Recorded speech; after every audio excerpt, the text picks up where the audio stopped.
নমস্কার বন্ধুরা, পল্লবীস কিচেনে তোমাদের অনেক অনেক স্বাগত। তোমরা তো সকলে জানো আমাদের বাড়ি মাসি বেড়াতে এসেছে, আমার ছোটো মাসি। সে আমার কাছে আবদার করেছে যে আমার হাতের কেক খাবে।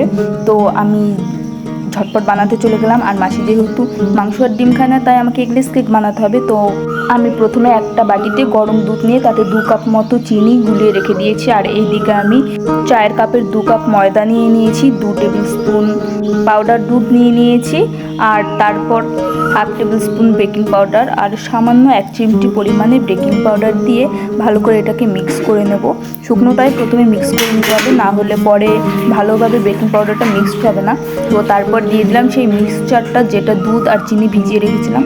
এখন এটাকে ভালো করে গুলে নেব। যদি তোমাদের একটু গাঢ় গাঢ় মনে হয় তাহলে পরবর্তীতে তোমরা একটু দুধ অ্যাড করে নিতে পারো। তারপর দিয়ে দিলাম 1/2 চামচ মতো লেবুর রস, তারপর 3 চামচ সাদা তেল আর 1 চিমটি পরিমাণ লবণ দিয়ে এটাকে মিক্স করে নিয়েছি। তারপর একটা প্লেটে একটা কেক টিনে আমি একটু সাদা তেল দিয়ে একটা কাগজ দিয়ে সুন্দর করে পাতিয়ে নিয়ে তারপর ব্যাটারটাকে ঢেলে দিয়েছি। এখন এটাকে একটু ট্যাপ ট্যাপ করে নিয়েছি যাতে ভিতরের যত লাম্পস থাকে সেগুলো বেরিয়ে যায়।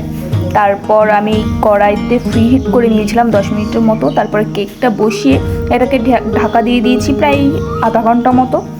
মাঝে একটু তুলে দেখেছিলাম, হয়নি। তারপর আরও 10 মিনিট মতো আমি দিয়ে রেখেছিলাম। এখন আমি একটা চাকু দিয়ে দেখিয়ে দিচ্ছি। চাকুটাকে এইভাবে ভিতরে দিয়েছি, দেখো চাকুটা একদম ক্লিন বের হয়েছে। যদি এটা না হতো তাহলে চাকুর গায়ে ব্যাটার লেগে থাকতো। তোমরা দেখতেই পাচ্ছ কত সুন্দর করে কেকটা হয়ে গেছে। এখন এটাকে নামিয়ে ঠান্ডা করে নেব, তারপরে কাটবো। আসলে গরম গরম কেক খেতে অতটা ভালো লাগে না। তো আমি 1-1.5 ঘন্টা পরে কেকটা কাটছি। তোমরা দেখো কতটা স্পঞ্জি হয়েছে। আর তোমরা অবশ্যই বানিয়ে খেয়েও দেখবে, খুব ভালো হবে।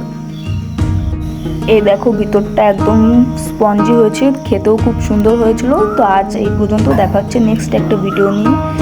তোমরা চ্যানেলটাকে সাবস্ক্রাইব করতে ভুলো না, যাতে এরকম নতুন নতুন রেসিপি আমি রোজ দিতে পারি।